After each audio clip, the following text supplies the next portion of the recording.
everyone, today we show you how to make an 8x8 LED lattice work. The principle is very easy. We just need to use the character matrix of 8x8 LED to obtain the corresponding characters on the 8x8 LED matrix. The LED matrix we use this time shares a common cathode. This is the schematic. STCP is connected to pin 12. SHCP is connected to pin 8, DS to pin 11. Here is the code introduction. First, define 3 variables to represent the pins used this time.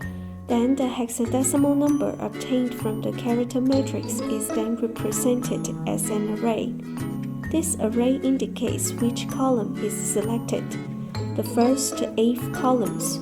Set all defined pins to output mode in the setup function. Define a status bit of an LED. The first parameter of the LED switch function indicates the speed, and the second parameter is the mode selection. In the LED switch function, scroll mode and normal mode are the result of the variable +1 and 8 in for loop.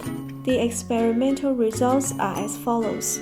If it is normal mode, the hello will be displayed one by one, and in scroll mode, it will move from right to left. And this is all for this time. Thanks for watching.